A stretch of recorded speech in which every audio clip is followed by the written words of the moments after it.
guys, it's Christina, and I am so excited because I am here with the lovely Carrie and Inaba. How are you? It's so nice to be here. So you look beautiful Thank you, today. so do you. Oh, thank you. So how's everything going?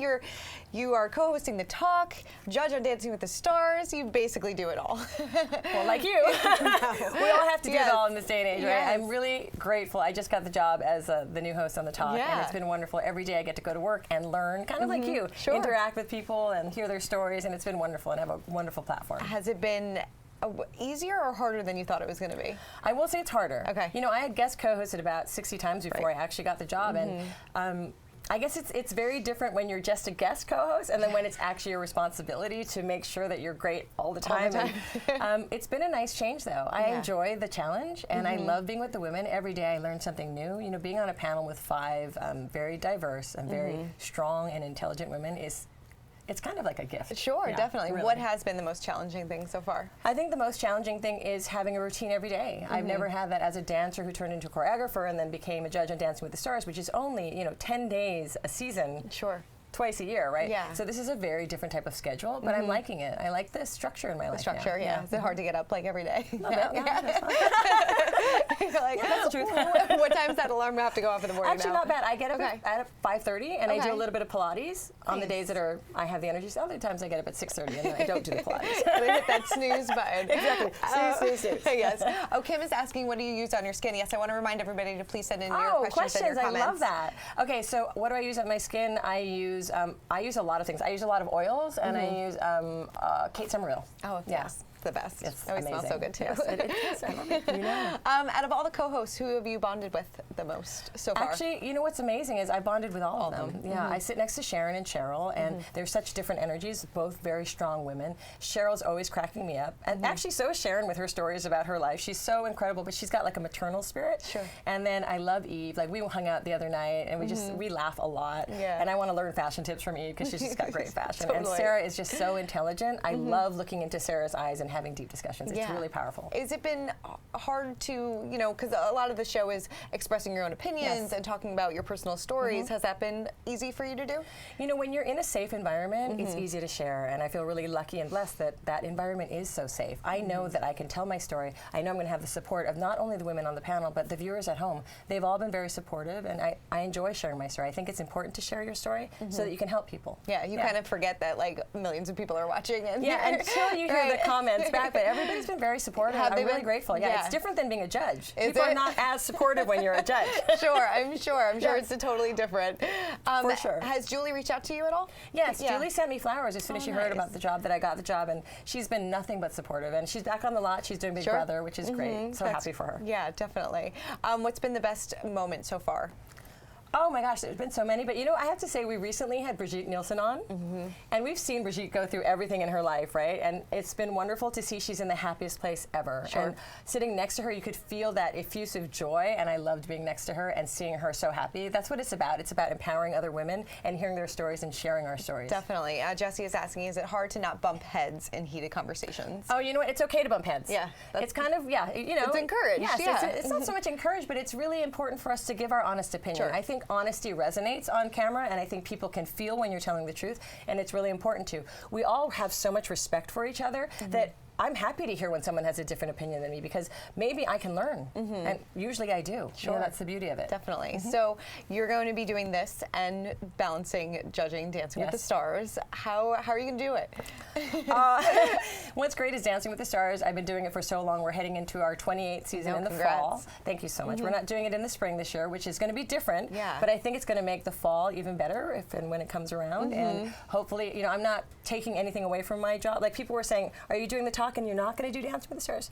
Never happen. No, I'm never going to leave Dancing with the Stars. If they don't want me, they're going to have to drag me out kicking and screaming. Is it going to be hard not seeing everybody on set? Yeah, it will be different to not see them, but I'm adjusting to my new job, so that gives me time, which I'm really grateful for. I feel like the universe always is assisting us towards what we want and towards living a great life. Do you FaceTime with Len and Bruno all the time? You know what? I talk more to Bruno. Okay. Len is not so good on FaceTime, as you can imagine. There's a bit of a generation gap there. Sure. Bruno is also not super great, but every once in a while I can get some texts from Bruno, and we message each other on Instagram all the time, because Bruno's quite good on Instagram. Yeah. He's very funny. You should follow him. It's very funny. I mean, we are coming off a bit of a controversial season. A lot of people, weren't overly happy that Bobby won, Right. but I mean, that's who they voted for. I mean, what was your opinion of that? I think it's funny because people are like, why did Bobby win? Because you voted Voted for for him. him. Yeah. That's how it works. Right. Our show, you know, we judge and we give our professional opinion, and what I love about our show is the fans do have a say, and I think that's really important. We want to hear what people have to say. They voted. He won. Bobby's a great guy. I loved his enthusiasm. Him and Sharna had never won before. Yeah. I'm always happy with the outcome because I feel like whatever is right is what happens. It's all meant to be. Yeah, and then you did see his progression throughout the season too. Yes. Yes, he definitely. Not as much as other people. Sure. I'll tell you, we didn't see as Yeah. much progression with other people. There were better dancers. Milo was a better dancer, but he won. He touched something in the audience, and I think that's important. People need to be touched and inspired, and I think they were inspired by Bobby Bones. Yeah, I mean, is it frustrating for you ever as a judge and as a professional dancer seeing somebody that's not the best win? No. Mm-hmm. I love underdogs because I think that more people can relate to him. I think because he was an underdog for sure. And I think that it's really nice to see somebody step into themselves through dance. So people that are already very good at dance, the journey is different, and I feel like only the professionals and the people like Len, Bruno, and myself that can really see and know dance can notice the difference. But when you have people like Bobby Bones, who are sort of like the general public, right? He shows other people that it can be done. Like anybody can learn how to dance, and I think that's a wonderful message to put out there. Do you think things are going to change up when it comes back in the fall at all? I don't know. And how would you, if you were changing things up at all, how would you want to see it?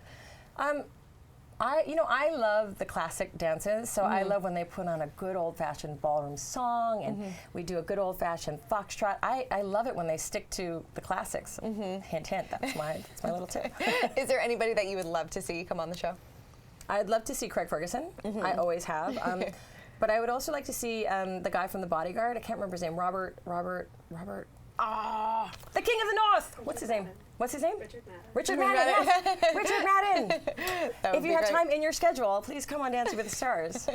I think that would be fabulous. Right? Wouldn't that be good? Do you ever get like the itch to like just get back out there on the dance floor? No. No? Not at all? No, I danced really hard when I was younger, and there's always a time when you have to pass on the torch. Like when I danced at 23, I was already thinking about retiring. So after I did Madonna's tour, I pretty much retired because you didn't have a career that long, like you didn't want to.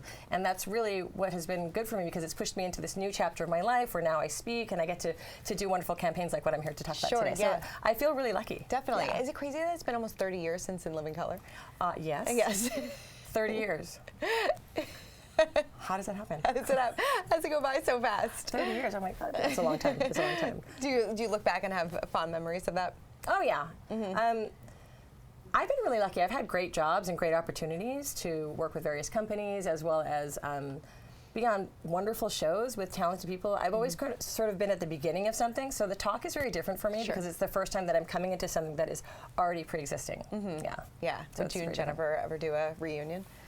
Maybe. Fly Girl reunion. Fly Girl reunion. I mean, she's still dancing a lot. I will do the paddle dance behind. You guys would both still look fabulous. If you were competing, who would you want your partner to be on Dancing with the Stars? On Dancing with the Stars, if I was competing, wow, that's a really good question. They're all so good. Yeah. I would say to the producers to put me with anybody they wanted to because I'd be in great hands. You take it all. Yeah. You would do it all. I'm down. So in between everything, obviously it must be a bit exhausting, right? Yes, it can be. And it can be. And I know that you were here to talk all about iron deficiency and anemia, which is something that you suffer from, right? Yes. And actually, I'm not alone. There's 5 million adults in America that suffer from it. The statistic is 1 in 4 people across the world suffer from IDA. IDA is iron deficiency anemia.